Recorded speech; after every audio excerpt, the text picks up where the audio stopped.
انسان کو شعور سنبھالتے ہی کچھ چیزوں کو جاننے کی بہت زیادہ ضرورت ہوتی ہے۔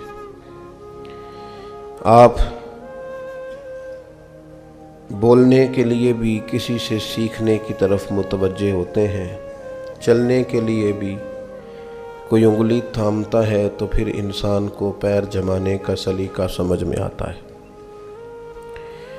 انسان اپنی تہذیب سے، ارد گرد کے ماحول سے، اپنے بڑوں سے، اپنے بزرگوں سے بہت کچھ سیکھتا ہے۔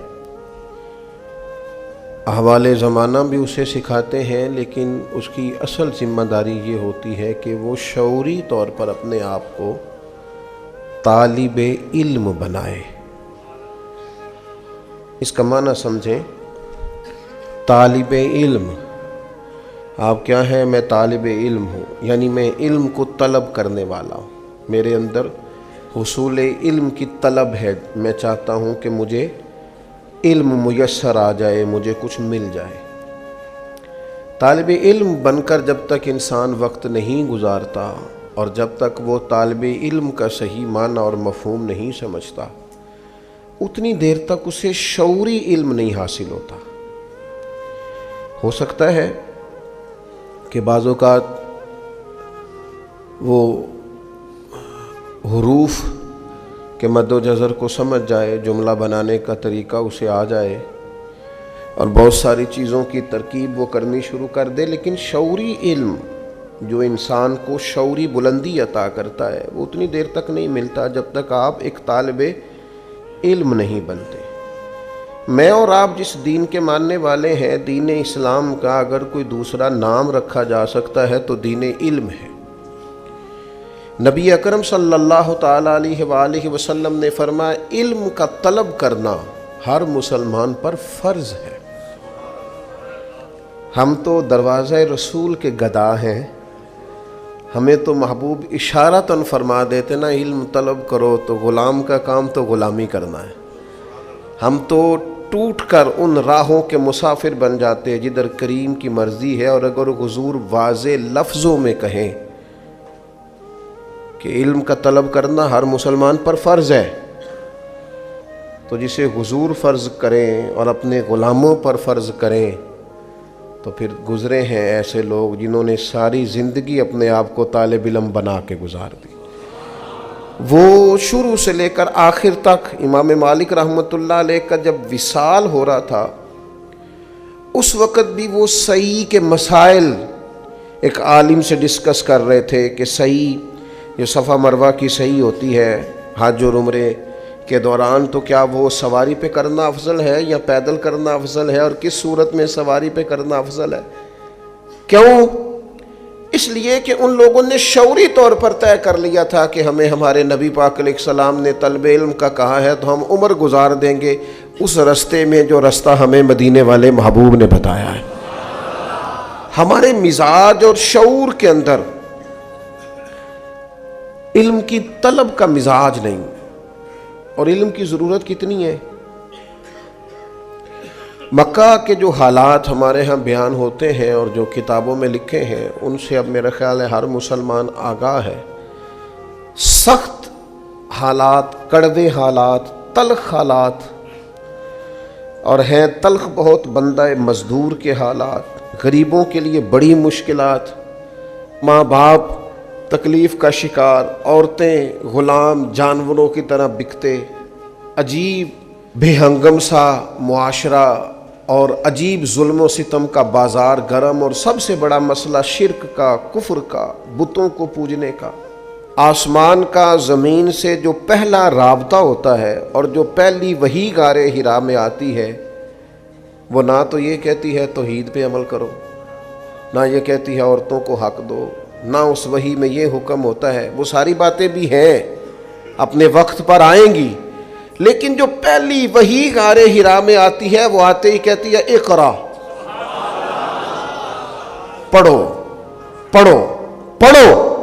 پڑھو گے تو توحید والے بھی ہو جاؤ گے، پڑھو گے تو اخلاق والے بھی ہو جاؤ گے، پڑھو گے تو حقوق ادا کرنے والے بھی ہو جاؤ گے، پڑھو گے تو تم خود بخود دیکھو گے سوسائٹی میں اچھے لوگ کس طرح سے وقت گزارتے ہیں۔ اقرأ بسم ربک الذی خلق، ہاں پڑھنا اس رب کے نام سے جس نے پیدا کیا ہے، پڑھنا اس رب کے نام سے جس نے اللہ کی رضا کے لیے پڑھنا، اور جو رب پڑھائے وہ پڑھنا، دین پڑھنا، اخلاقیات پڑھنا۔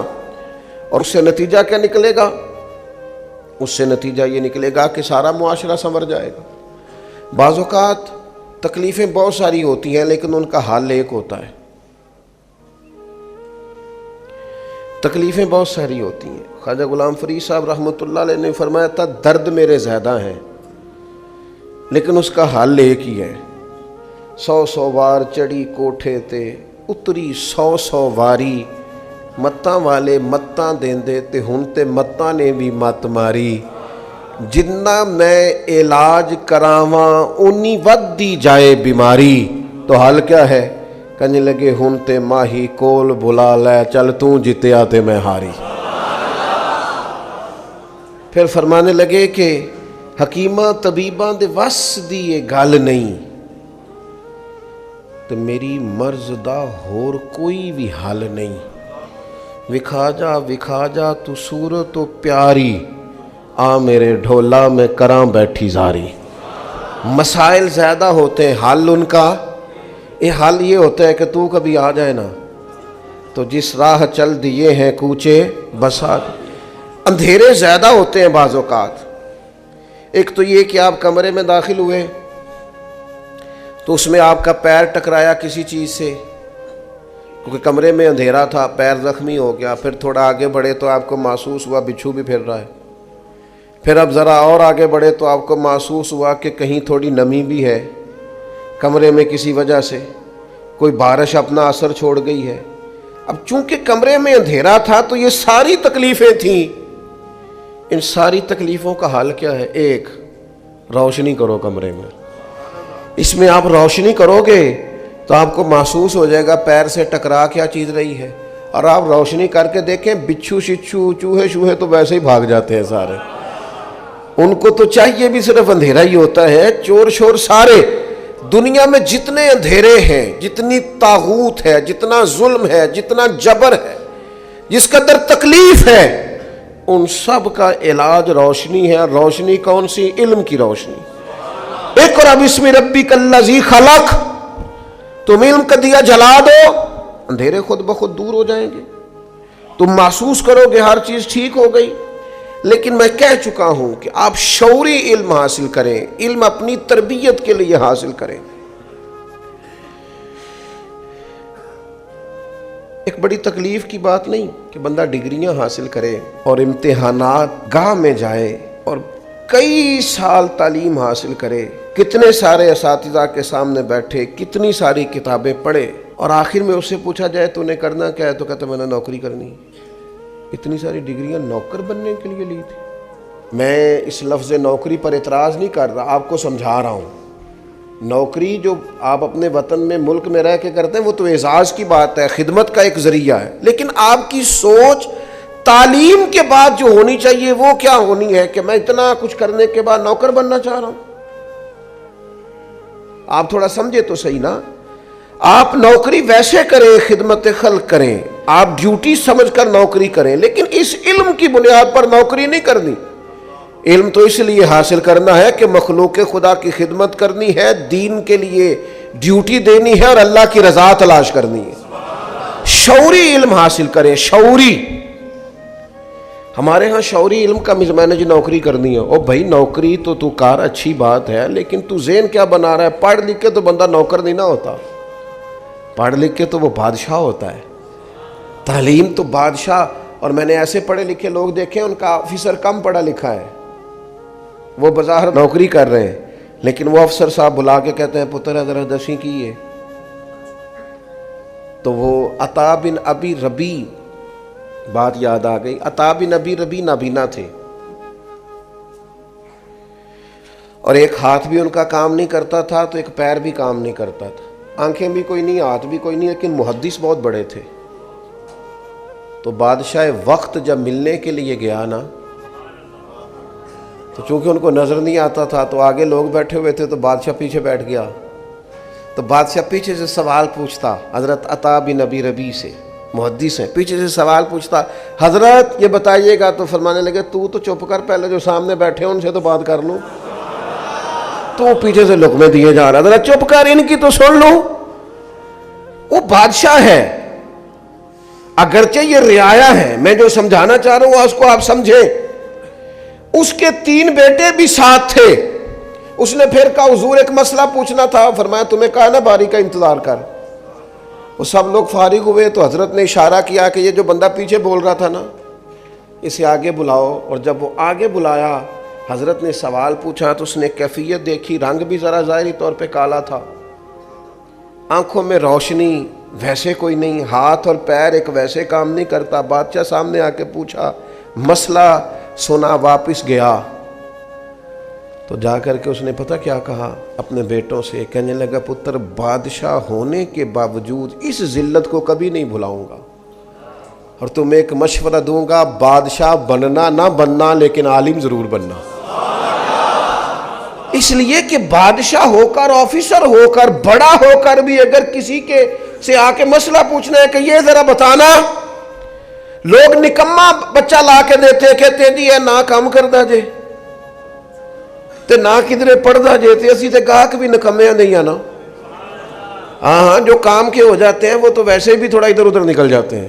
میں صحیح کہہ رہا ہوں. وہ تو بعد میں کہتے ہیں اسی اپنا مدرسہ بنانا ہے، کام کے جو ہو گئے ان کی تو پھر دنیا اور ہوتی ہے. تو کہا کہ جو نکمہ ہے کسی کام کا نہیں، وہ جناب آپ مدرسے میں رکھ لیں. تو میں کہتا ہوں دیکھو آپ نے نکمہ سمجھ کے دیا تھا نا، لیکن دیا رسول اللہ کے دین کو تھا نا. آپ نے نکمہ سمجھ کے دیا تھا، مدینے والے محبوب نے اپنا مصلی اور ممبر عطا فرما دیا. سب ہاتھ باندھے کھڑے. تو یاد رکھیں کہ علم کو شعوری بنائیں، شعوری، طالب علم بنے، طالب یعنی آپ کا ذوق ہو سیکھنے کا ذوق ہو. بزرگ فرماتے ہیں طالب علم کبھی ذوق والا ہو نا تو سیاستہ میں حدیث ہے سوال آدھا علم ہوتا ہے. طالب علم میں ذوق ہو، طالب علم نہ خوش آمدی ہو، نہ دوران طالب علمی. اور طالب علم سے مراد صرف مدرسے کے طالب علم نہیں کہہ رہا، میں اور آپ ہم سارے طالب علم ہیں. ہمارا مزاج سیکھنے، ہم نہیں سیکھتے، نہ جلسوں سے سیکھتے ہیں، نہ کتابوں سے سیکھتے ہیں، نہ تقریروں سے سیکھتے ہیں، نہ اپنے بزرگوں سے سیکھتے ہیں. ہم تو اور چکر میں پڑے ہوئے ہیں. سیکھنے کا تو مزاج ہی نہیں. آپ آ جائیں تقریر کر دیں تو میں کہتا ہوں یار آپ نے اگر میری تقریر سنی ہوئی ہے تو پھر اگر آپ سمجھتے ہیں اس میں کوئی بات سیکھنے والی تھی تو اس پر عمل کریں. یہ کوئی رسم ہے کہ جلسہ کرا لو، تقریر کرا لو، جمعہ پڑھ لو، آ جاؤ چلے جاؤ. آپ نے سیکھا کیا ہے، لیا کیا ہے، شعوری زندگی کتنی کو گزاری. جو باتیں روز ہوتی ہیں بزرگوں کی طرف سے اگر اس پر بھی آپ ابھی تک اپنے آپ کو ڈھال نہیں سکے تو پھر تو لفظوں کا ہیر پھیر ہی ہے، پھر جملوں کا اتار چڑھاؤ ہی ہے، پھر تو کشید کر کے آپ خوبصورت جملے لا رہے ہیں، پھر اس کا کوئی فیض تو نصیب نہیں ہو رہا. تو میرے عزیز جو سمجھنے کی بات ہے اس پر آپ غور فرمائیں گے کہ جب مزاج، ہمارے استاد فرمایا کرتے تھے طالب علم کی طبیعت ہو سیکھنے کی، وہ تو استاد کو مجبور کر دیتا ہے پڑھانے پر.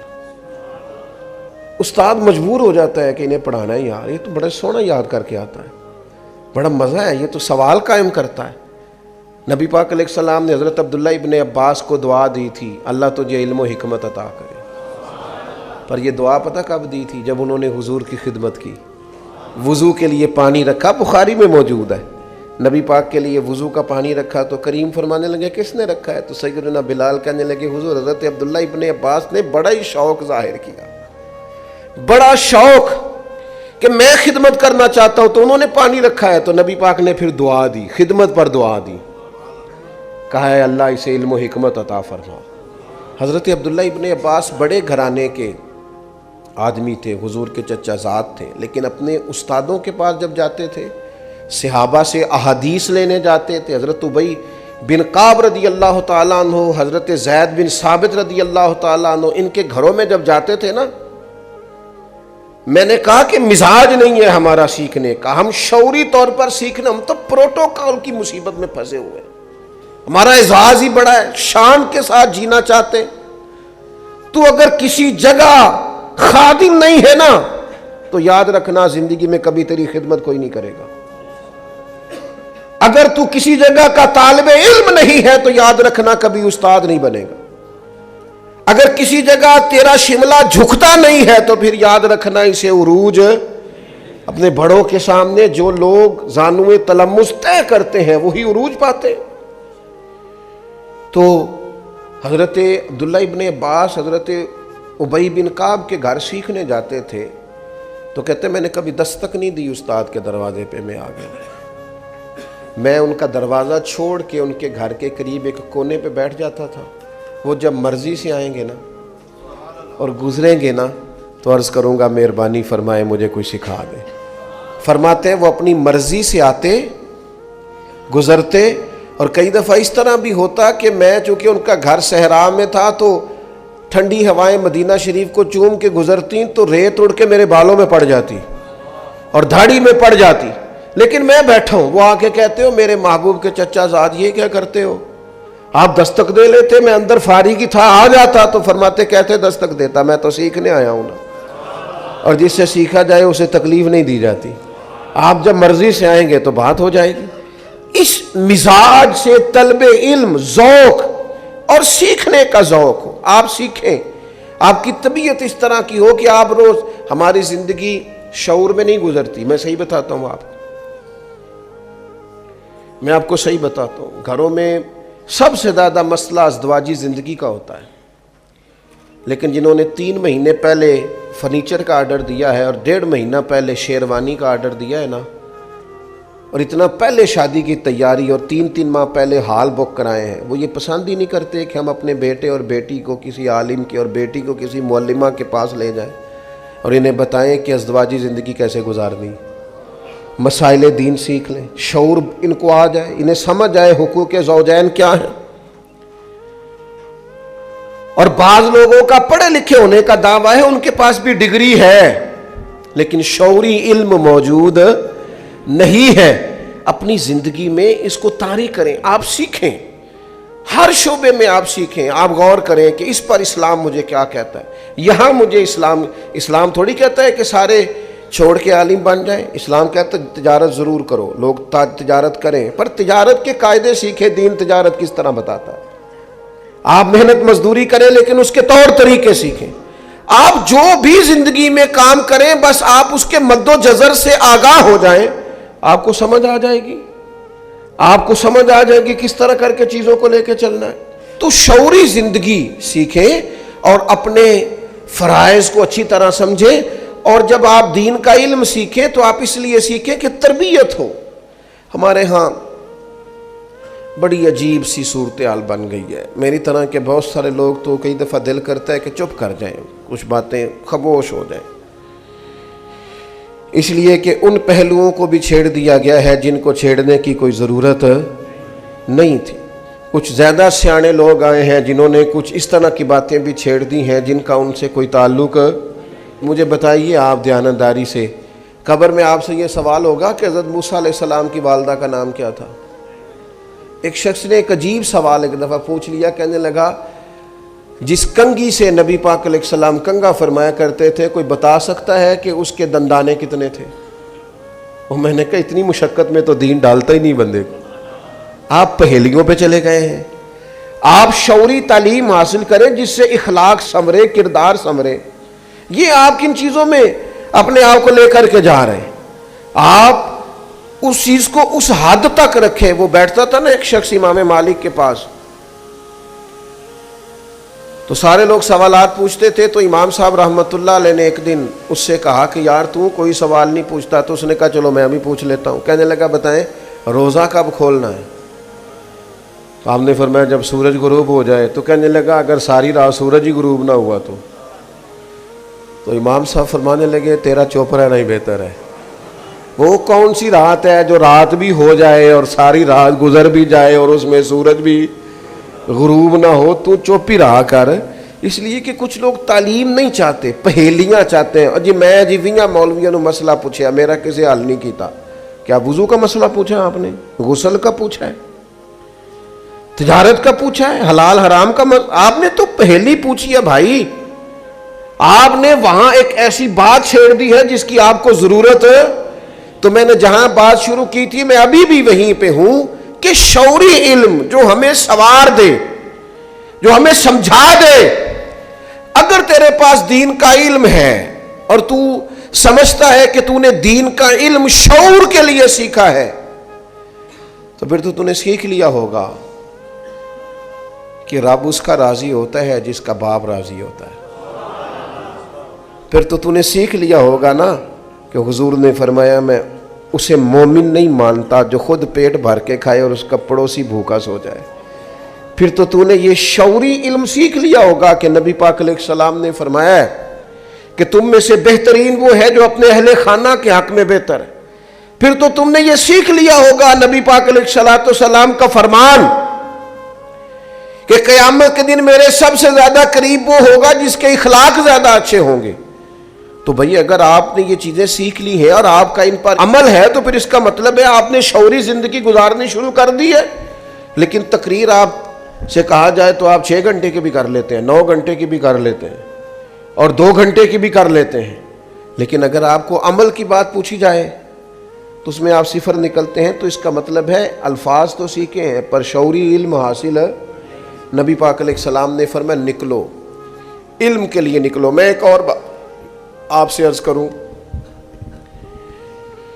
میری زندگی میں چھوٹی سی خواہش تھی کہ کچھ کرنا ہے. اگر اللہ نے کچھ شعور دیا ہے، کچھ ہمت دی ہے تو کچھ کرنا ہے. تو ظاہر ہے ہمارے ملک کے اندر غربت کا ایک بہت بڑا اثر ہے، اس کے بڑے اثرات ہیں اور اس کی وجہ سے لوگ آزمائش میں. تو میں نے شروع میں ارادہ کیا کہ کوئی ایسا ادارہ قائم کیا جائے جس میں نا غرباء کو سہولت ہو. تو خیال آیا کہ کوئی ویلفیئر سوسائٹی قائم کرتے ہیں. یہ میں جنہوں نے قائم کی ہے وہ بڑے مخلص لوگ ہیں، جو یہ لوگ کام کر رہے ہیں اچھا کر رہے ہیں. لیکن میں آپ کو اپنے چھوٹے سے تجربے سے آگاہ کرنے لگا ہوں، چونکہ آپ میرے محبت والے لوگ بیٹھے ہیں. تو میرے ذہن میں اچانک یہ خیال آیا جب میں نے اس کو اچھی طرح پرکھا کہ کبھی ہمارے ملک میں نا یہ ویلفیئر کا کام کرنے والا 1-2 ادارہ تھا.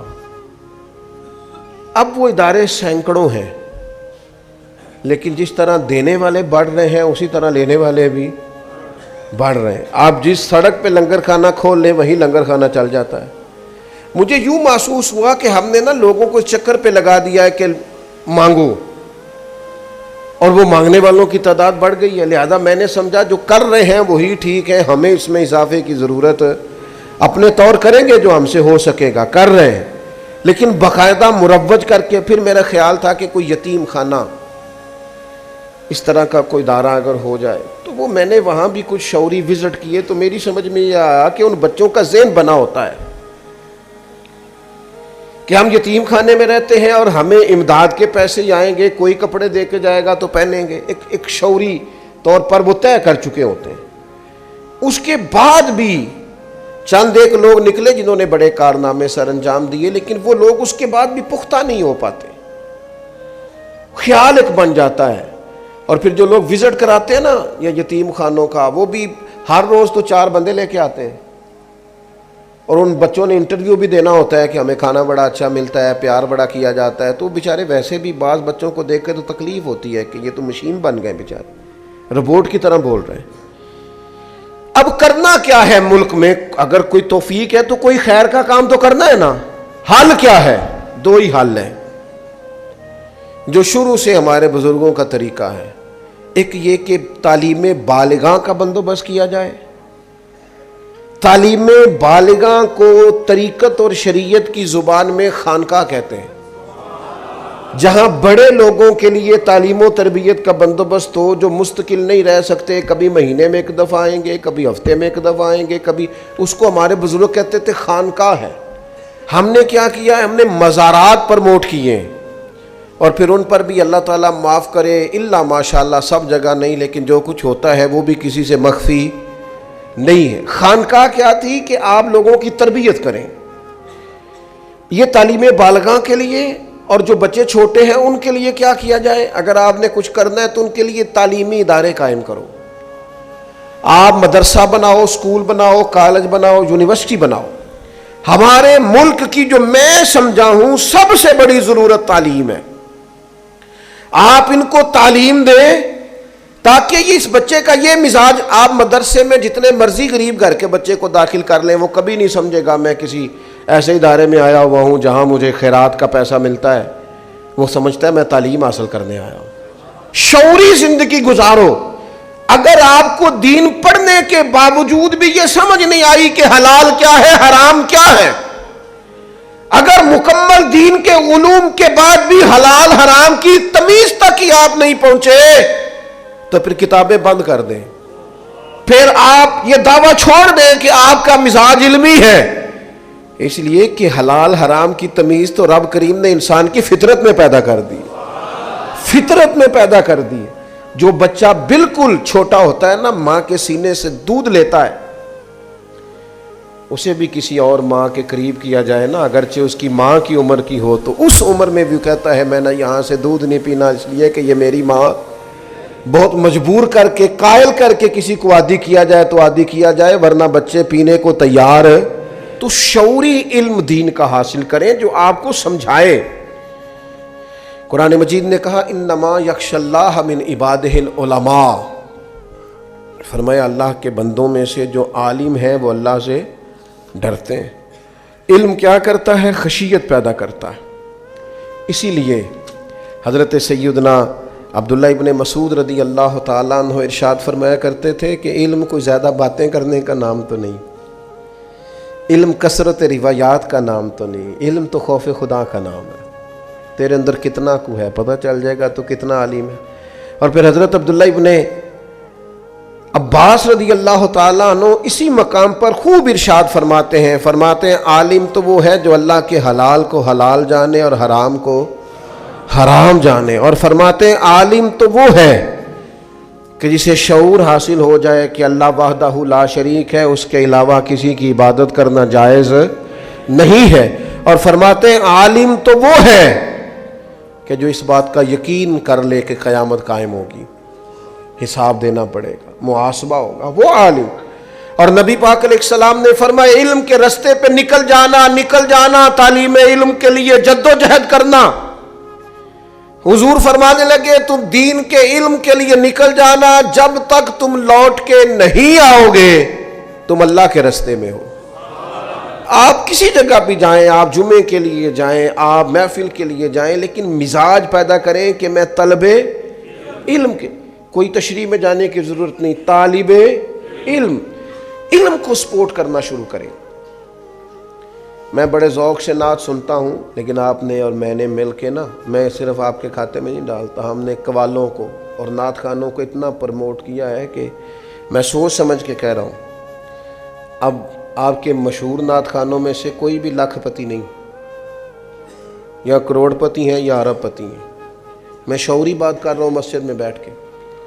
آپ کے قوال لاکھ پتی نہیں جتنے بھی معروف اور مشہور ہیں، وہ کروڑ پتی ہیں یا کھرب پتی.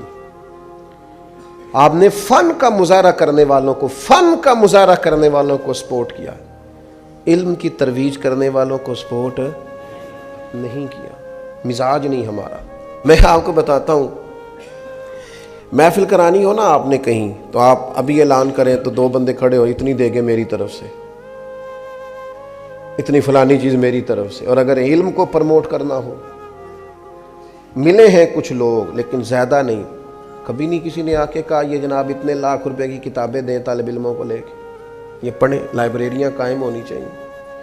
اور کفر کیا کرتا ہے؟ ہلاکو خان نے بغداد پہ جب پہلا حملہ کیا تھا تو سب سے پہلے کتابیں اٹھا کے دجلہ میں پھینکی تھی. وہ کہتا تھا ان کا علم ضبط کرو مسلمانوں کا، یہ خود بخود تباہ. اور وہ ہمارے ساتھ ہوا ہے.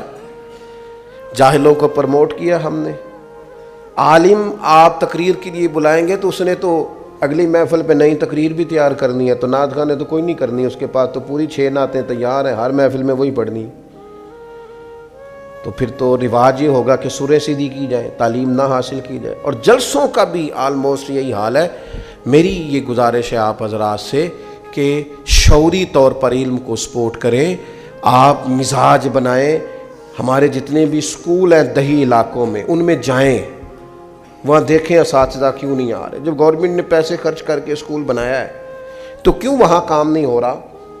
مساجد کو صرف مساجد نہیں ہونا چاہیے، علم کا مرکز ہونا چاہیے. ہماری مساجد کے اندر صبح درس قرآن مجید ہوا کرتے تھے، اور کسی میں 17 سال کے بعد پورا قرآن ختم ہوتا تھا، کسی میں 15 سال ہوتا تھا کہ نہیں ہوتا تھا. لیکن اب ہمارا مزاج ہی نہیں. ہم عالم شروع بھی کرتا ہے تو اٹھ کے چلے جاتے ہیں.